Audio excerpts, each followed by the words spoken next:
கிறிஸ்துவுக்குள் மிக பிரியமான தேவ பிள்ளைகளே, இந்த நாளின் காலை வேளையில் இயேசு கிறிஸ்து நாமத்தில் உங்கள் ஒவ்வொருவருக்கு வாழ்த்துதலை நான் தெரிவித்துக் கொள்கிறேன்.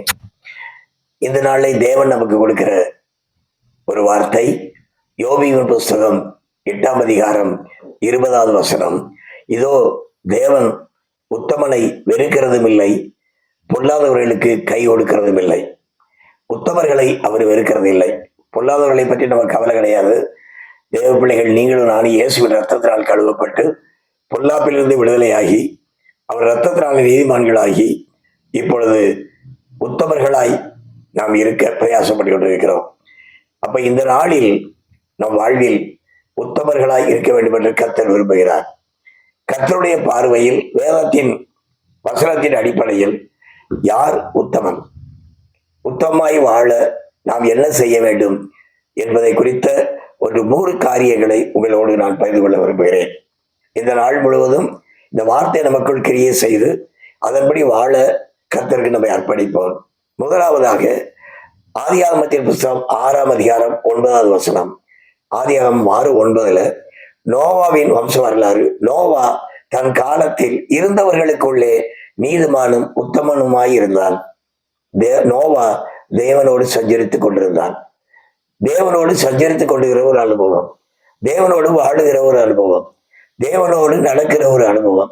இந்த நாள் முழுவதும் தேவனோடு சஞ்சரிக்கிற ஒரு காரியத்தை நீங்கள் நானும் செய்யும் பொழுது நம்மை உத்தமர்களாய் கர்த்தர் பார்க்கிறார். எனவே தேவ பிள்ளைகளை, தேவனோடு நாம் நடக்க நம்ம இந்த காலை வேளை அர்ப்பணிப்போம். 2வது காரியமாக நீதிமொழிகள் 16:32. நீதிமொழிகள் 16:32 பலவானை பார்க்கிலும் நீடிய சாந்தமுள்ளவன் உத்தமன், பட்டணத்தை பிடிக்கிறவனை பார்க்கிலும் தன் மனதை அடக்குகிறவன் உத்தமன். இதுல 2 காரியம் சொல்லப்படுகிறது. ஒன்று சாந்தமுள்ளவன், நீடிய சாந்தமுள்ளவன். 2வதாக தன் மனதை அடக்குகிறவன். இன்னைக்கு இந்த காலை வேளையில் கர்த்தர் சொல்கிறபடி அவரோடு நாம் வாழ வேண்டும். 2வது நீடிய சாந்தமுள்ளவர்களாய் நாம் இருக்க வேண்டும். பிரச்சனைகள் வரலாம், போராட்டங்கள் வரலாம், கஷ்டங்கள் வரலாம். எது வேணாலும் இந்த நாளில் வேலை ஸ்தலங்கள்ல நீங்க போற இடம், வர்ற இடம், நிக்கிற இடம், உட்கார்ற இடம், வீட்டுல எந்த வேலையிலும் நம்மை பொறுமையை சோதிக்கத்தக்கதான காரியங்கள் நம்முடைய வாழ்வில் நடக்கலாம். ஆனா கர்த்தர் சொல்கிறார், நீடிய பொறுமையுள்ளவர்களாக இருங்கள், அவர்கள் தான் உத்தமர்கள்.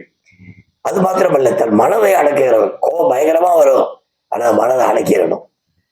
ஆமா, கட்டுப்பாட்டுக்குள்ள மனதை கொண்டு வந்து நம்முடைய சிந்தனையை கர்த்தர் ஆட்கொள்ளும்படியாய் தேவ பிள்ளைகள் இந்த காலை வேளையில் இந்த நாள் முழுவதும் ஆண்டவரோடு சஞ்சரிக்க, நம்மை நீடிய சாந்தமுள்ளவர்களாக்க, 3வது நம் மனதை நாம் அடக்கிக் கொள்ள கர்த்தர் நம் ஒவ்வொருவருக்கும் உதவி செய்வாராக. அதற்கு நீங்களும் நானும் அவரோடு கூட நம்மை அர்ப்பணிக்கும் போது, நம்முடைய வாழ்வை அர்ப்பணிக்கும் போது கர்த்தரை எல்லாம் பார்த்து கொள்வார். ஜெபிப்போமா? நல்ல ஆண்டவரே, நன்றியோடு போய் துதிக்கிறோம், சோதரிக்கிறோம். உத்தமர்களை நீர் ஆண்டவரே கைவிடாத தேவன். வேதத்துல வாசிக்கிறபடி உத்தமனை நீர் வெறுக்கிறது இல்லை ஆண்டவரே. உத்தமனாய் நாங்கள் வாழ ஆவியானவர் எங்களுக்கு இந்த நாளில் சொன்னபடி ஆண்டவரே உம்மோடு கூட நாங்கள் சஞ்சரிக்க, நீடிய சாந்தமுள்ளவர்களாய் இருக்க, எங்கள் மனதை அடக்கிக் கொள்ள எங்கள் ஒவ்வொருவருக்கு கிருபையை தாரும். நீர் அப்படி செய்து உடைய நாமத்தை எங்கள் வாழ்வில் உயர்த்த போவதற்காய் ஸ்தோத்திரம். கிருபை, தயவு, இரக்கம் உடைய வார்த்தைகளை சொல்லி கொள்ளட்டும். நீர் ஒருவரே மகிமைப்படும். இயேசு கிறிஸ்து நல்ல நாமத்தில் பிதாவே, ஆமேன், ஆமேன், ஆமேன். ஹல்லேலூயா.